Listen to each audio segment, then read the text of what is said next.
Alors, vous n'êtes pas sans savoir que nous sommes au mois de la famille, le mois de mai. C'est le mois de la famille dans beaucoup d'églises, de plus en plus apparemment. Et l'oratoire n'est pas en reste à cet égard. Et alors, pour cette année, oui, comme d'habitude, nous aurons un certain nombre de messages sur la famille, histoire de contribuer et à rendre les familles de plus en plus solides, de plus en plus fortes dans le Seigneur et pour sa gloire. Dimanche dernier, nous avons regardé ensemble cette femme de Dieu du nom d'Abigail, qui et à l'Écriture nous a montré comment Abigail a été capable de se distinguer par son bon sens chrétien, par son bon sens chrétien. De quelle manière cette femme, par son bon sens, sa diligence, sa sagesse, a pu sauver sa propre vie par la grâce du Seigneur, sauver la vie de sa famille, de ses serviteurs, de son mari.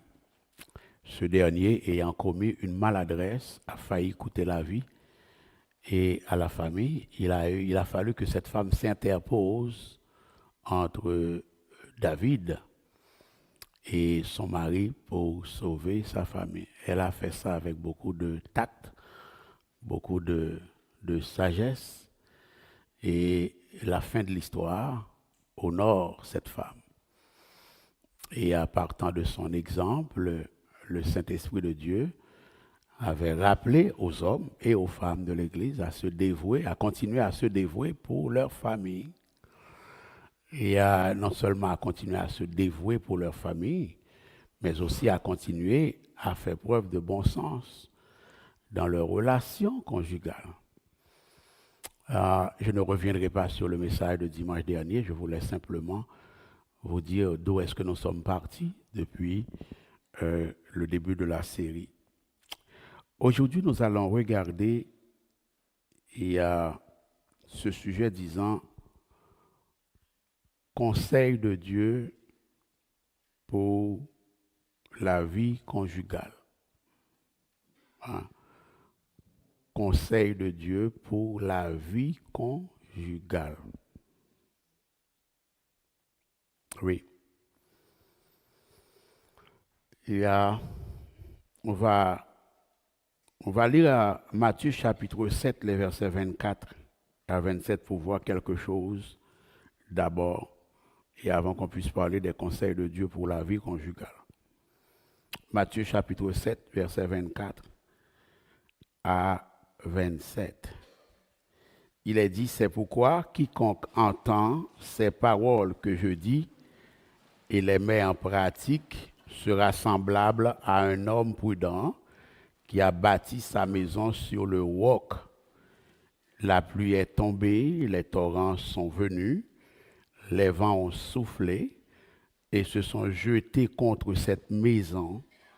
Elle n'est point tombée parce qu'elle était fondée sur le roc. Mais quiconque entend ces paroles que je dis et ne les met pas en pratique sera semblable à un homme insensé qui a bâti sa maison sur le sable. La pluie est tombée, les torrents sont venus, les vents ont soufflé et ont battu cette maison. Elle est tombée et sa ruine a été grande. Dès le Seigneur bénir sa parole. A priori, il n'y a pas de rapport. A priori, il n'y a pas de rapport entre ce passage et le mariage, ou bien la vie conjugale, ou bien la vie à deux. A priori, je dis bien, et c'est a priori. Mais a posteriori, il y en a. A posteriori, il y en a. Je reviendrai là-dessus, je vous le dirai tout à l'heure. Jésus a raconté cette histoire dans le but d'attirer l'attention des gens qui l'écoutaient sur l'importance de bâtir leur vie sur un fondement solide. Ce fondement solide, d'après le contexte, c'est la parole de Dieu. Ce fondement solide, c'est Dieu lui-même. Le roc, c'est Jésus. Le roc, c'est le Christ. Voilà pourquoi je vous dis que, apparemment, ce passage ne semble avoir aucun rapport avec un mariage, et pourtant, il y en a quand on est capable de comprendre l'Écriture. Hein? Le Christ est en train de suggérer aux gens qui l'écoutaient de appliquer les paroles qu'il dit, parce que les paroles qu'il dit sont les paroles de vie et de vie éternelle. Ceux qui entendent ces paroles, qui les appliquent, auront la vie éternelle.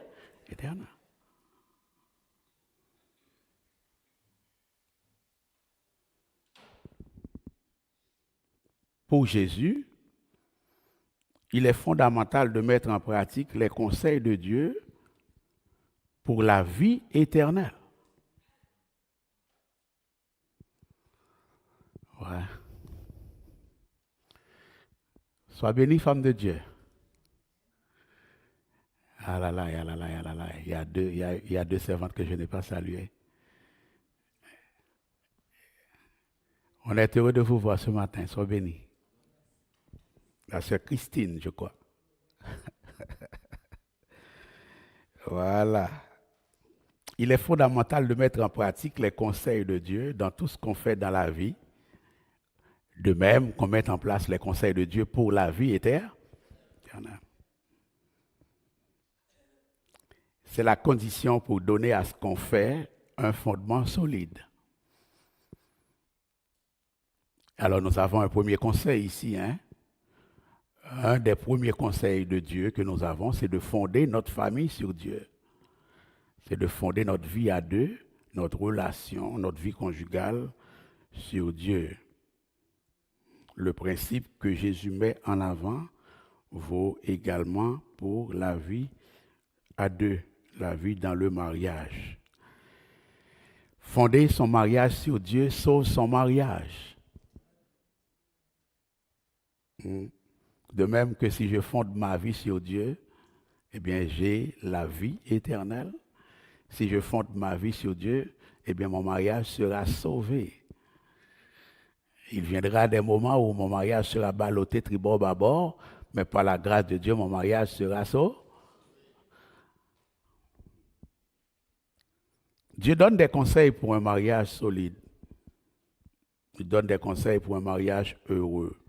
Un mariage où il fait bon vivre, malgré la maladie, malgré des moments difficiles. L'homme prudent du passage bâtit sagement, parce que ce qu'il bâtit a une grande valeur à ses yeux. L'homme prudent de ce passage bâtit sagement, parce que ce qu'il bâtit, sa maison, a une grande importance à ses yeux. Si vous lisez la même histoire dans Luc, au chapitre 6, le verset 48, le Christ dira que cet homme a creusé profondément. Il a posé le fondement sur le roc, histoire de s'assurer que la maison est bien bâtie. Si vous regardez les deux constructeurs, les deux bâtisseurs, attentivement, vous allez voir, ils ont un point commun. C'est que les deux entendent la parole du Christ. Les deux entendent la parole du Christ. Mais il y en a un qui met la parole du Christ en pratique et un autre qui ne met pas la parole du Christ en pratique. Ils ont un point commun, mais ils ont un point, en même temps, un point de divergence. Celui-là qui ne met pas en pratique la parole de Dieu, le Christ le compare comme étant celui qui bâtit sur de la paille. Et celui qui met en pratique la parole entendue, le Christ le considère comme celui qui est sage et qui bâtit sur du roc. On est là, frères et sœurs. Demandons à Dieu de nous faire la grâce de continuer de bâtir notre relation, notre vie à deux, peu importe l'âge que nous avons dans le mariage. 5 ans, 10 ans, 20 ans, 15 ans, 2 ans, 1 an, 30 ans, 35 ans, 40 ans. Il n'est jamais trop tard de continuer à bâtir son mariage, sa vie à deux. Au contraire, plus on avance dans le temps, plus c'est nécessaire. Est-ce que l'Église est là?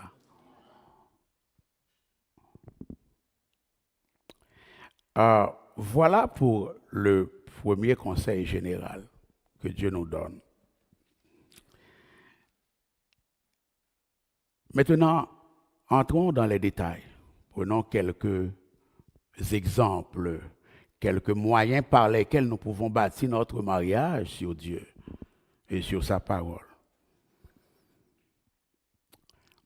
Nous bâtissons notre mariage sur Dieu, notre vie à deux, notre vie conjugale, notre vie de relation de couple, pour ceux qui le sont, qui sont là-dedans, qui ont cette vie.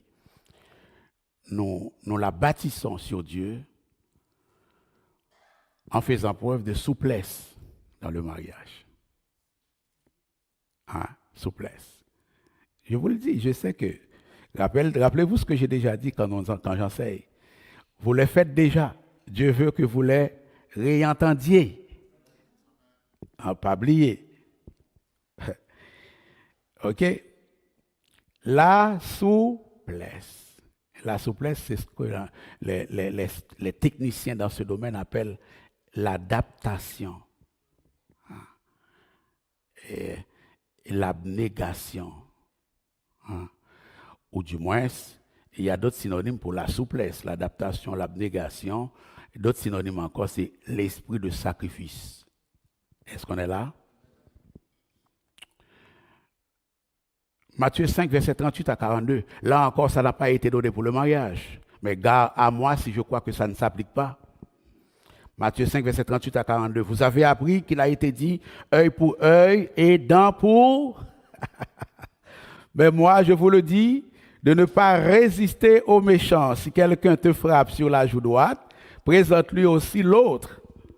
Si quelqu'un veut plaider contre toi et prendre ta tunique, laisse-lui encore ton manteau. Si quelqu'un te force à faire 1 000, fais-en 2 avec lui. Donne à celui qui te demande et ne te détourne pas de celui qui veut emprunter de toi. Les gens, dans l'église ou à l'extérieur de l'église, qui prennent ce passage au pied de la lettre et disent « Oh, mais l'évangile, ce n'est pas fait pour moi. » Qu'est-ce que c'est que ça, cette histoire de donner l'autre jour à quelqu'un qui m'a tapé sur là? Ça n'a pas de sens. Alors, ce n'est pas fait pour moi, l'évangile. Mais dans l'église et à l'extérieur de l'église, il y a des gens qui n'arrivent pas à prendre le passage au 2e degré, qui le prennent au 1er degré, et ça fait beaucoup de problèmes. Yeah. À la lumière de ce passage, frères et sœurs, chères familles, la Bible, la parole de Dieu, semble nous appeler à faire preuve de sens d'abnégation. Ici, le passage enseigne l'abnégation. Ce passage enseigne la souplesse. Ce passage enseigne l'esprit de sacrifice. Ce passage enseigne l'esprit de renoncement à soi et à ses intérêts dans certains cas, à certains moments de la vie, et il n'y a rien de mal à cela. Est-ce que l'Église est là? Alors, si c'est vrai pour la vie chrétienne, c'est vrai aussi pour la vie à deux. Pas vrai? Parce que la vie chrétienne ne se limite pas à l'Église. La vie chrétienne continue partout où nous sommes. Voilà pourquoi je vous dis, gare à moi si je crois que ça ne s'applique pas à la vie à deux. Pour avoir un mariage solide, Dieu appelle les époux à faire preuve d'esprit de sacrifice. L'esprit de sacrifice consiste à fixer l'attention, dans le cas qui nous préoccupe, à fixer l'attention, à mettre le focus sur ce qui est positif plutôt que sur ce qui est négatif. Voilà un aspect de l'esprit de sacrifice.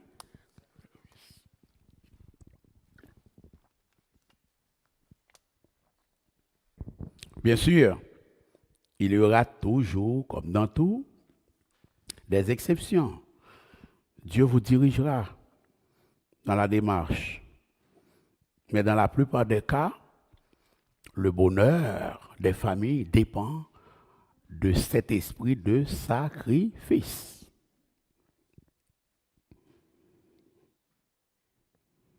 Prenons un exemple. Prenons un exemple. On va être très terre à terre aujourd'hui, ok?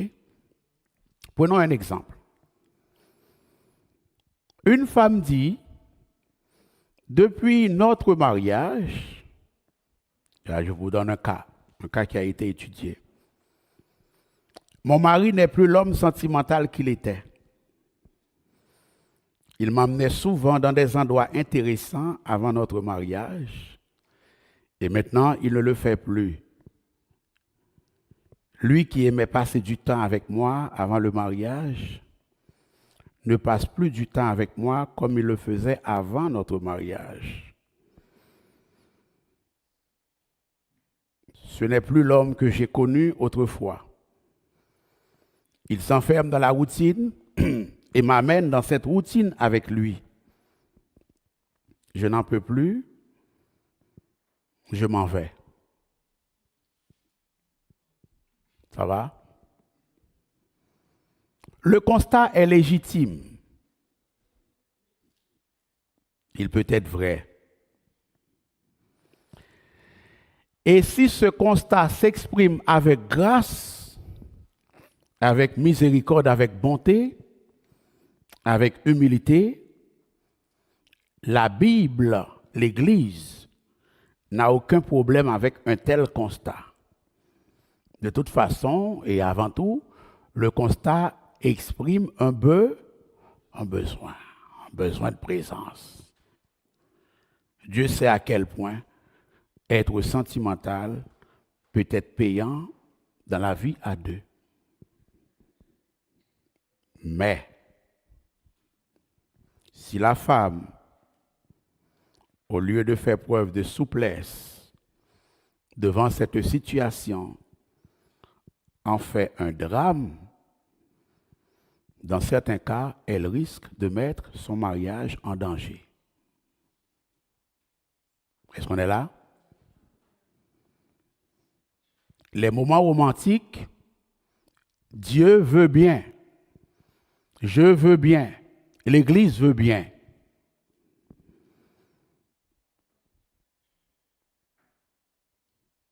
Nous prêchons souvent au mariage, dans les mois de la famille, dans les classes de formation avant le mariage, sur l'importance des moments romantiques dans la relation. Autrement dit, on n'en est pas compte. Je dis simplement que l'absence de ces moments-là ne devrait mettre un mariage en danger. Voilà un exemple d'abnégation.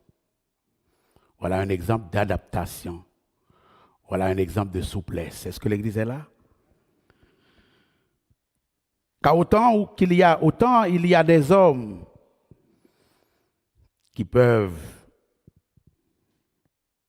gérer leur temps d'une manière qui ne glorifie pas Dieu, autant il y a la réalité de la vie de l'homme marié qui a changé parce que maintenant il a plus de responsabilités. Maintenant il a plus de soucis. C'est vrai aussi pour la femme. Hein. Il n'a plus les mêmes latitudes qu'il avait avant. Il n'a plus les mêmes énergies qu'il avait avant. Il doit travailler plus dur pour subvenir aux besoins de sa famille. Il vient d'avoir des enfants, il attend des enfants. Son emploi du temps a changé. Il est plus fatigué. Il est plus occupé qu'autrefois. Et devant ces réalités, Dieu nous appelle à l'abnégation. Dieu nous appelle à la souplesse. Si c'est l'homme qui pense la même chose de sa femme, en disant que la femme faisait les choses mieux avant le mariage que maintenant, et là je parle de toutes choses, c'est la même chose que l'Écriture soutient. Hein? C'est-à-dire que l'homme doit faire preuve de souplesse. L'homme doit faire preuve d'abnégat, d'esprit de sacré. On ne met pas un mariage en danger parce qu'on est privé de ces moments-là. Est-ce que l'Église est là? Car Dieu nous appelle à la souplesse. On ne perd pas un fourneau pour un pain. Est-ce que l'Église est là? Ces petits moments, c'est le pain et le mariage que Dieu donne, que Dieu a fondé, c'est le fourneau.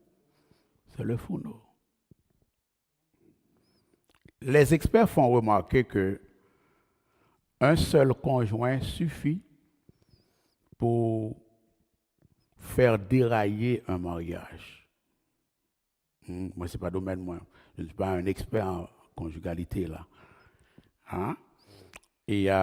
Mais ils disent aussi que ça prend les deux conjoints pour faire durer le mariage.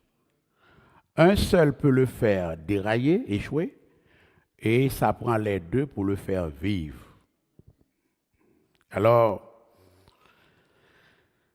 c'est une manière de dire que chacun des époux doit participer à la réussite du mariage. Et l'un des moyens d'y parvenir, c'est bien ce dont je suis en train de parler ici et en ce moment, à savoir, nous sommes appelés à faire preuve de souplesse, d'adaptation, d'esprit de sacrifice et d'abnégation, frères et sœurs. Dans chaque situation, souvenons-nous que dans le mariage, on trouve du bonheur à donner, on trouve du bonheur à renoncer. Quand chacun montre qu'il est capable de s'intéresser à l'autre, à son bonheur, à sa joie, à sa paix, à son bien-être, c'est alors que la vie à deux prend le chemin de Dieu, un chemin qui le mène à une union durable. Pas oublier, non, pasteur a parlé d'abord pour avoir le premier conseil de Dieu pour la relation à deux, la vie de relation conjugale, eh bien c'est la sou qu'on appelle encore, qui continue en jouette, qui est l'esprit de sacré, sens d'abnégat. C'est-à-dire que Marie n'a pas de trop regardant, madame n'a pas de trop regard, toujours à revendiquer ce qui lui revient, justement, c'est vrai, mais de laisser passer. Est-ce que l'Église est là? Deuxième conseil de Dieu pour la famille, pour la relation conjugale, c'est la bienveillance. Entendez, pasteur, non? Même si c'est deux couples qui gagnent, moi, je parle à deux couples. Parce que c'est important que l'Église soit enseignée. Est-ce que l'Église est là? Allez, faites de toutes les nations, les baptisant au nom du Père et au nom du Fils, et les enseignants, hein? Voilà, on a enseigné.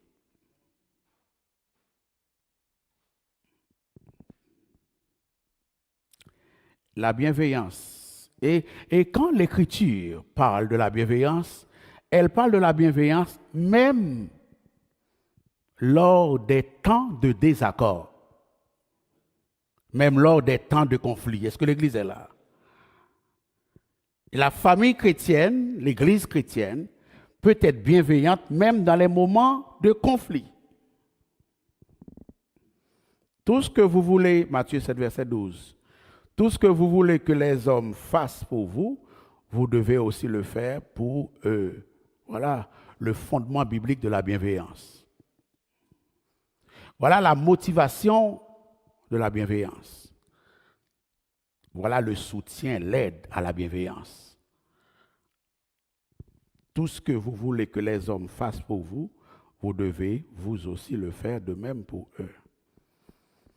Les désaccords s'imposent à nous partout, y compris dans la vie à deux.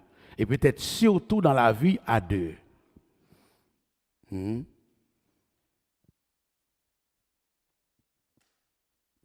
maman, un papa ont deux enfants sortant du même ventre. Ils sont différents, mais tellement différents. Dans le tempérament, dans le caractère, dans l'attitude, ou même qui maman, papa, comme ça, ou une grand-maman là. Donc, il va de soi que mari et femme soient différents. Puis c'est tout à fait correct.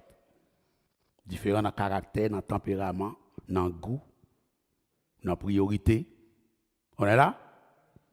Pas grave. Au contraire, le Dieu que nous servons, c'est le Dieu de la diversité. Célébrons la différence de caractère et de tempérament.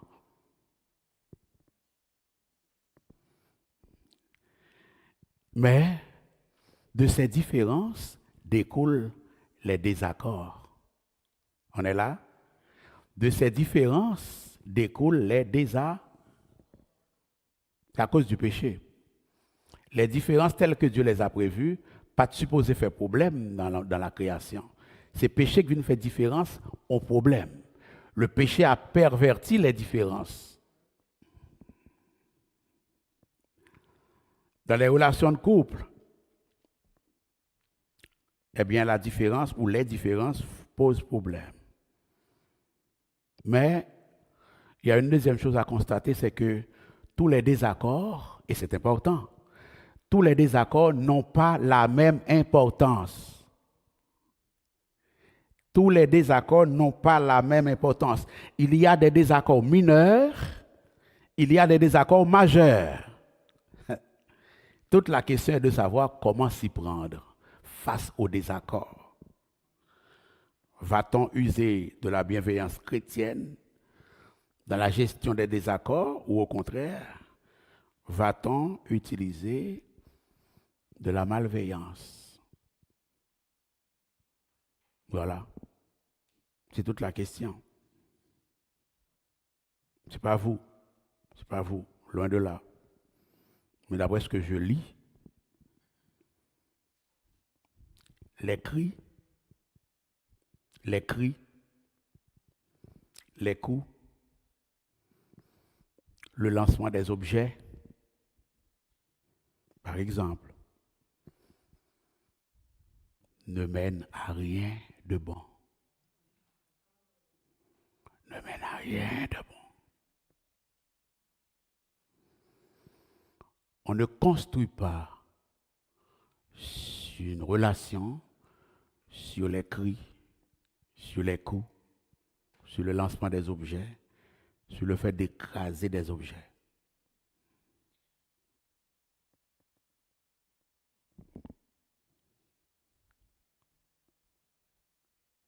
Cela ne mène à rien de bon, en plus que c'est indigne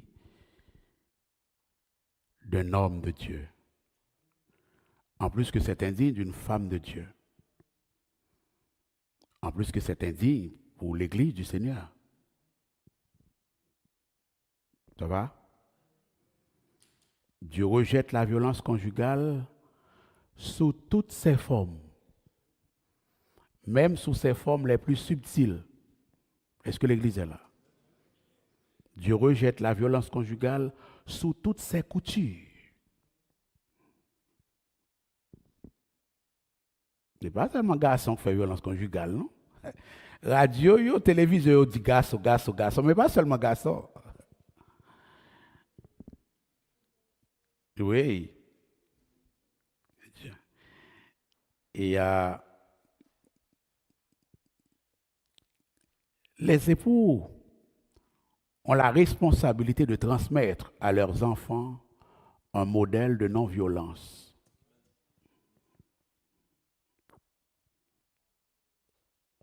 Gon l'église moi teye, me fin prêcher un message et puis gon grand monde qui parle grand monde dit pasteur quand on joue un message ça. Mais c'est d'accord pas d'accord avec message là oui. Pasteur quand on joue un message qualité message ça.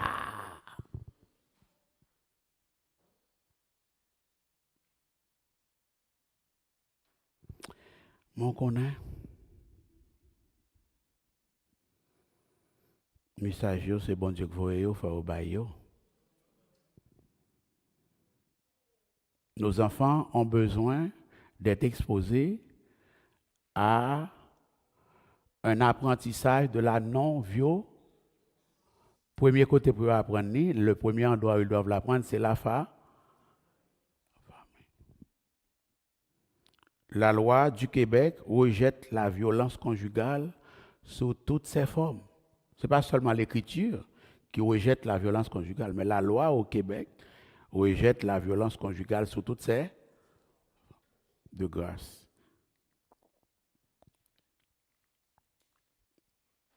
Tout ce que vous voulez que les hommes fassent pour vous, vous devez aussi le faire pour eux.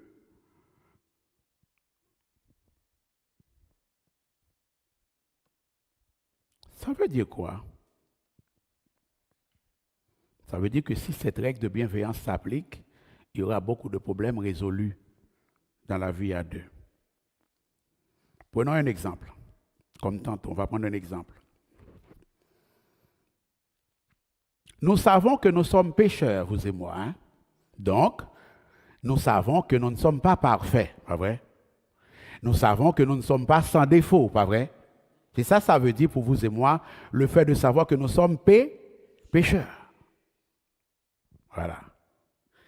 Et parce que nous sommes pécheurs, sachant que nous ne sommes pas parfaits, nous ne sommes pas sans défaut, nous souhaitons que les autres le sachent, que les autres le reconnaissent, même pas parfait. Vous voyez? OK? Nous souhaitons que les autres le reconnaissent et s'en rappellent dans la relation. Ça va l'église? Mais la règle d'or, Matthieu 7, verset 12 dit, Sergo aussi doit savoir que sa femme, Miketa, n'est pas parfaite. On va dire ou même, dit Sergo. Donc si je m'attends, si j'aime, si je veux que les autres se rappellent que je ne suis pas parfait, alors moi je me rappelle que ma femme aussi n'est pas parfaite. Et en vérité, ça fait beaucoup de différence. Ça va? Voilà. Il y a un autre exemple. Allons prendre l'autre exemple. Prenons un autre exemple. Les décisions financières. Ouais, on est toujours à Matthieu 7, verset 12. Hein? Tout ce que tu voudrais que les autres fassent pour toi, ben, fais-le pour les autres. On est là? Pensons aux décisions financières. Si je ne veux pas, et Dieu sait, j'ai raison de ne pas le vouloir, hein? Si je ne veux pas que les décisions financières importantes se prennent sans moi, est-ce que l'Église est là? Alors il faut que moi, je sois prêt à accepter que quand vient le temps pour moi de prendre des décisions financières importantes, eh bien j'associe l'autre. Est-ce que l'Église est là? Et associer l'autre, ce n'est pas l'informer, c'est lui demander son avis. Est-ce que l'Église est là? Et en vérité, ça aussi fait nous commencer à éviter un paquet de problèmes. Non, mariage, ça va l'Église? Vous faites tout déjà, peut-être mieux que votre pasteur, je vous l'ai déjà dit. Ma femme vous le dira. Hein? Mais le Seigneur veut qu'on réentende ce qu'on sait déjà, ce qu'on fait déjà. Ça va? Pas oublier. Hein? On pourrait prendre un troisième exemple. La répartition des tâches. Voilà, mettons. Bon, la répartition des tâches. Si je n'aimerais pas, ou je ne veux pas, ça dépend, que toutes les tâches incombent à moi, c'est moi qui fais tout le travail. Est-ce que l'Église est là? Si je n'aimerais pas que toutes les tâches incombent à moi, mais je ne peux pas dire à l'autre, débrouillez-vous. Fais-moi ça, fais-moi ça, fais-moi ça, fais-moi ça, fais-moi ça. Et si tu ne fais pas ça, tu n'es pas reçu, tu es ci, tu es ça. Est-ce que l'Église est là?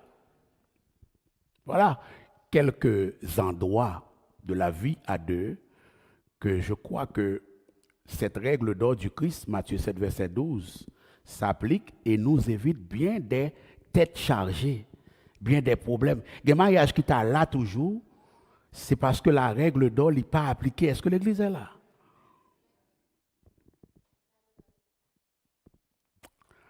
On pourrait prendre un troisième exemple ou un quatrième. Personne n'aime être dévalorisé. Lève la main, monde qui aime l'air, monde a dévalorisé, lève la main. Zéro. Et si mal campé dans le chemin, on l'a demandé, sous Saint-Joseph, là, pas grand monde qui a levé la main, à moins que tête mon empathie. Est-ce que l'église est là? Ben voilà. Si je n'aime pas qu'on me dévalorise, que ma femme me dévalorise, que mon mari me dévalorise, je ne le dévalorise pas. Je ne la dévalorise pas. On est là? Je ne compare pas mon mari, je ne compare pas ma femme de manière désavantageuse avec personne. La fâché, parce que le monde va aimer ça. Est-ce que l'église est là? Et si ça persiste, eh bien, ce sera le roc contre lequel ce mariage sera écrasé. Et Dieu ne veut pas ça pour les familles. Voilà pourquoi il me parle à moi en ce moment. Il nous parle ensemble en ce moment. Pour être sur nos gardes. Est-ce que l'église est là? J'ai lu quelques experts qui racontent des hommes, mais on raconte là, des hommes qui comparent, les experts expliquent que les hommes ont tendance à comparer leur épouse à leur mère. Et leurs épouses, à leur tour, ont tendance à les comparer à leur père. Je ne sais pas si c'est son expérience ou fait, moi-même, je ne sais pas même lire l'expérience, raconter ça. Ah, ma mère savait mieux cuisiner. Ma mère savait mieux cuisiner que toi. Ou ma mère rangeait la maison mieux. Ou ma mère était plus active. Ou ma mère était plus au fond que toi. Ou mon père est plus manuel. Ou mon père est plus actif. Ou mon père travaillait plus fort, plus dur. Ou... Moi, je lis ça. Je lis un peu sur ce sujet, ça, comme je dois d'ailleurs. Eh bien, je ne sais pas comment ça y est, comment on fait ça, mais cela ne correspond. On peut comparer, hein? On peut comparer. On parle des comparaisons maladroites, des comparaisons mal placées. Ah, on peut comparer, ma femme. Ça dépend. Il y a la comparaison positive et la comparaison négative. Chez vous pas songer, vous songez les mamans qu'on fait là, le ton, le contenu va dire de quelle comparaison il s'agit. Est-ce que l'église est là? La face va dire de quelle comparaison il s'agit. Est-ce que l'église est là? Alors, je vous ai donné quelques exemples de bienveillance. Ça va? Alors, la critique réciproque, la critique négative réciproque, on laisse ça de côté. Ça va? OK. L'encouragement. OK. L'encouragement, troisième élément. L'encouragement. Encouragez-vous les uns les autres. 1 Thessaloniciens 5, le verset 11. Les experts sont unanimes à l'effet que les couples où les épouses sont encouragées par leurs époux-épouses ont plus de chances de construire un mariage durable. Ça va? Le contraire de l'encouragement dans ce contexte, vous savez, c'est quoi? C'est la critique destructive. Comme son nom l'indique, hein? Loin de construire, loin de nourrir une relation de couple, ce genre de critique démolit la relation quand il ne démolit pas la personne critiquée elle-même. Est-ce que l'Église est là?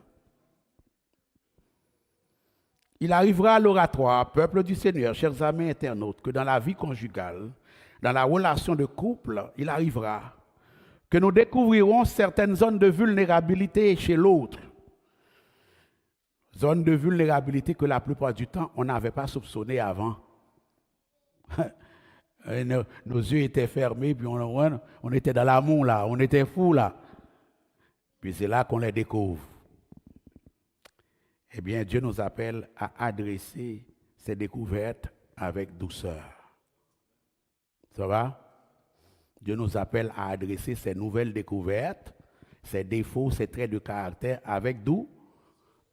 De toute façon, vous êtes déjà marié, alors construis ton mariage maintenant. Ne regardez pas en arrière. Ça va? Regardez de l'avant avec le Seigneur.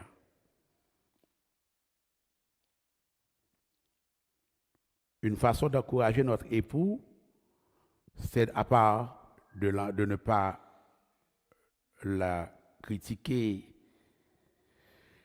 c'est plutôt de l'écouter. Il faut l'écouter activement. J'ai déjà dit sur cette chaire, l'écoute active suppose que tout ça m'a fait, moi déposer pour me tendre madame, moi pour me tendre mari, je parler avec. Est-ce que l'église est là? Je manette télévision, même moi déposer pour me attendre ça l'a dit. Ça va? Alors, pour pratiquer l'écoute active, il faut apprendre à arrêter les tâches qu'on fait. Il faut apprendre à écouter sans jugement. Il faut accorder de la valeur à l'opinion de votre femme, de votre mari. En un mot, il faut parler et se comporter de manière à ce que ton conjoint, ta conjointe, mais moi j'aime mieux dire ton époux, ton épouse se sentent en confiance pour continuer à s'exprimer. La fidélité. Dieu veut que le mariage soit bâti sur la souplesse, pas oublier, non? Hein? Dieu veut que le mariage soit bâti sur l'encouragement. Dieu veut que le mariage soit bâti sur la fidélité. L'ami aime en tout temps, Proverbe 17, verset 17. L'ami aime en tout temps et dans le malheur, il se montre un. Les époux sont appelés à rester fidèles l'un envers l'autre dans le mariage et particulièrement dans les moments difficiles. Quand on regarde l'amitié entre Jonathan et David, ça ne parle pas de mariage, certes, je vous l'accorde rapidement, mais qu'à cela ne tienne, on apprend que les amis spirituels ne s'abandonnent pas lorsque le voyage devient difficile. Les amis spirituels ne s'abandonnent pas lorsque le voyage devient long. Les amis spirituels ne s'abandonnent pas lorsque le voyage devient dangereux. Est-ce que l'Église est là? Ah. On est en droit de se dire, si c'est vrai pour deux amis spirituels, à combien plus forte raison que c'est vrai pour mari et femme? Ça va l'Église? À 1 Samuel 20, Jonathan et David couraient ensemble. Je termine avec ça.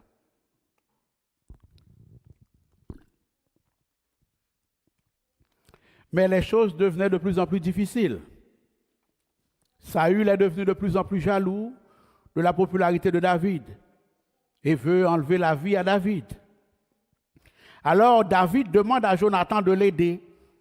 David demande à Jonathan d'intercéder auprès de Saül pour savoir ce qui se passe et ce que Saül a exactement contre lui, prépare contre lui. Écoutez l'oratoire, la réponse de Jonathan à David au verset 4, 1 Samuel 20. Je ferai pour toi tout ce que tu voudras, gloire à Dieu.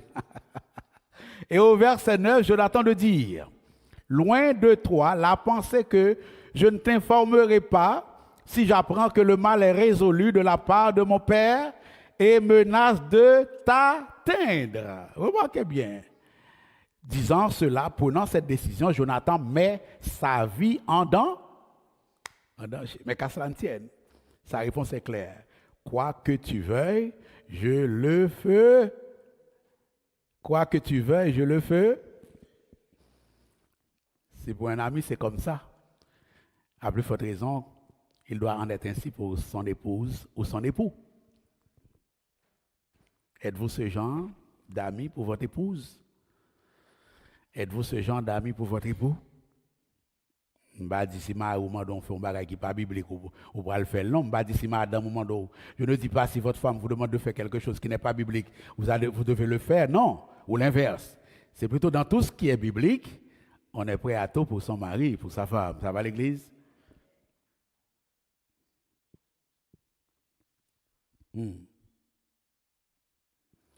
Bon, depuis ma prêche sur la famille, il y a des bagages beaucoup de gens me répéter là.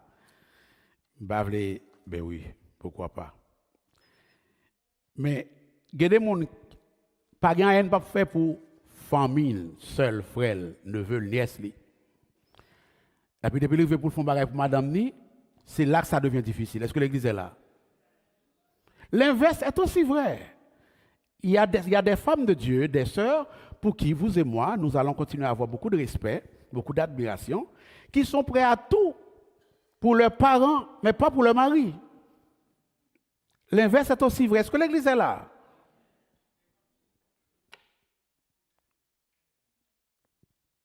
Alors, je me tire pas dans le pied en faisant cela. Bien, d'abord, je contreviens à l'Écriture. D'abord, je contreviens à la Bible. Mais deux, dans le quotidien des choses, je ne pas tirer dans le pied, je ne me tire pas dans les pieds. Je me tire même, je me tire dans mon corps parce que l'autre, c'est moi.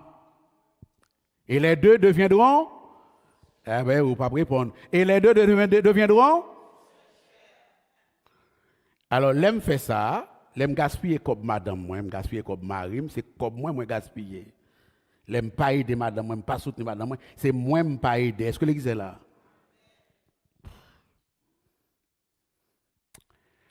Ah, l'oratoire, m't'a parlé, mais m'konno pour descendre en bas. Soyez bénis dans le Seigneur. Bonne fête des mères. Bonne fête des mères à nos mamans que nous aimons beaucoup à l'oratoire.